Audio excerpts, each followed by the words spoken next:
Sayın Erdoğan, Trump'ın Maduro'ya Sayın Erdoğan, Trump'ın Maduro'ya Türkiye'ye gitmesini teklif ettiği iddiası var. Buna dair neler söylersiniz?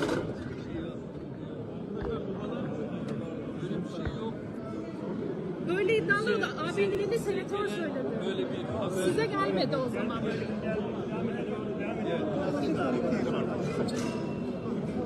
Ülkemizden 11.000 kilometre ötede, Türkiye ile yakın dostluk ilişkisi olan bir ülkede müessif bir hadise yaşanıyor. CHP Genel Başkanı'nın aklına ilk gelen bize saldırmak, bize sataşmak oluyor. Dünyanın neresinde olursa olsun siyasi meşruiyeti ve uluslararası hukuku ihlal eden hiçbir eylemi tasvip etmeyiz. Venezuela meselesinde de hem Türkiye için hem dost Venezuela halkı için en iyisi, en doğrusu neyse onu yapmanın gayretindeyiz.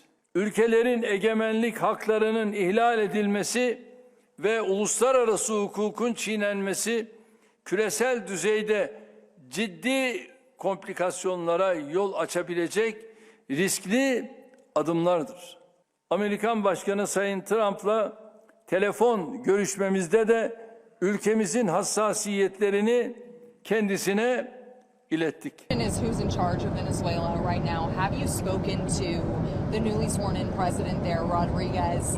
And what are your thoughts on the entire situation? You said the U.S. would run Venezuela. We're dealing with the people. We're dealing with the people that just got sworn in. And don't ask me who's in charge because I'll give you an answer and it'll be very controversial. What does that mean? It means we're in charge. Have you spoken with her? We're in charge. Have you spoken with her? No, I haven't, but other people Do you want to? Yeah, at the right time I will. Did the U.S. give Delcy Rodriguez any guarantees in exchange for cooperating with your administration? No, but she's cooperating. Are you going to demand free and fair elections in the short term in Venezuela? Well, it depends. What you're talking. We have to do one thing in Venezuela, bring it back.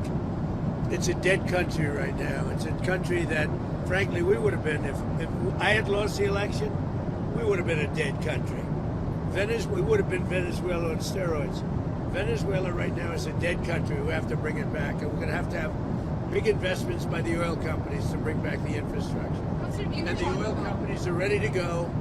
They're going to go in, they're going to rebuild the infrastructure. We built it to start off with many years ago.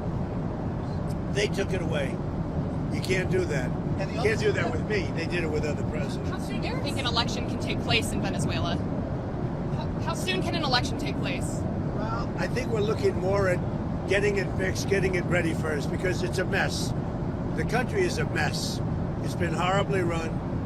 The oil is just flowing at a very low level, much lower than, even if it was badly run, it should have more income, more oil than what they're doing. So we're going to have the big oil companies go in, and they're going to fix the infrastructure, and they're going to invest money.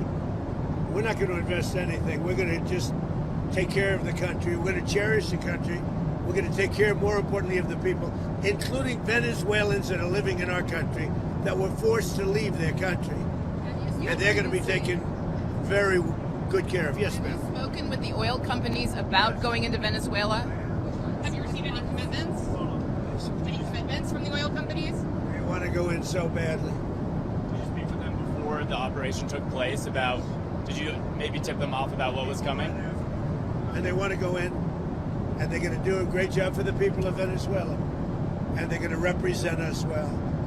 But the infrastructure is rusty, rotten, most of it unusable. It's old, it's broken. You see pipes laying all over the ground.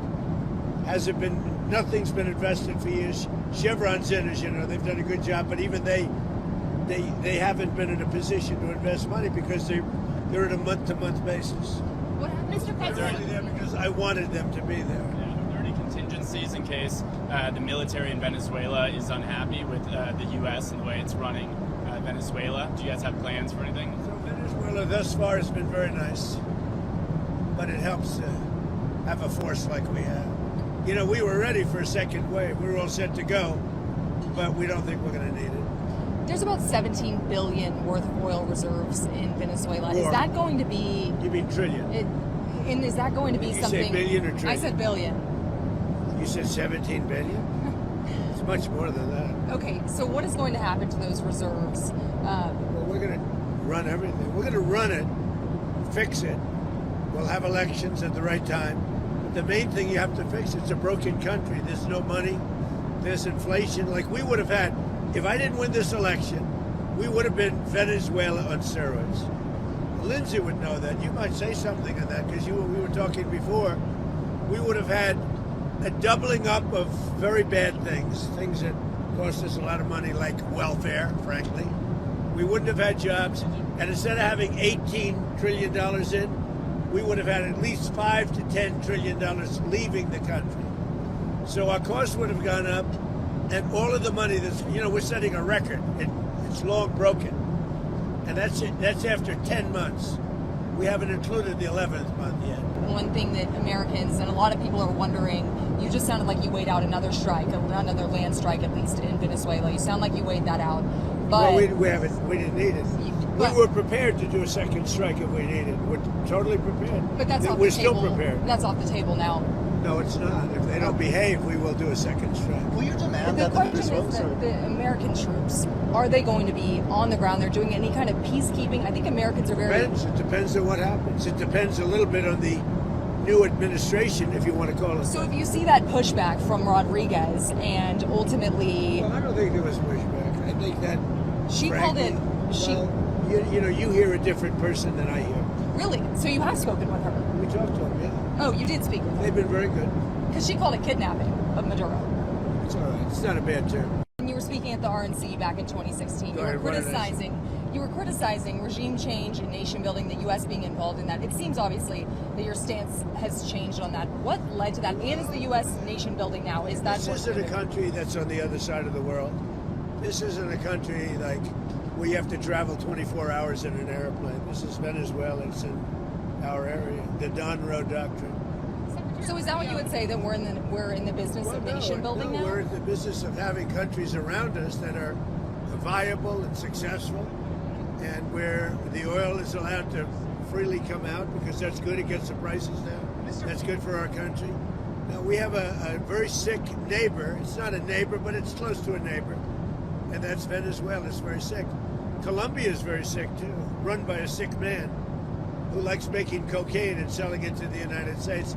And he's not going to be doing it very long, let me tell you. What does that mean? He's not going to be doing it very long. He's not doing it very long. He has cocaine mills and cocaine factories. He's not going to be doing it very long. So there will be an operation by the U.S. and It sounds good to me.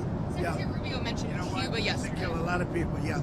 Secretary Rubio mentioned Cuba yesterday in his remarks. Does the U.S. have a plan to do similar action in Cuba? Survive because of Venezuela. Now they won't have that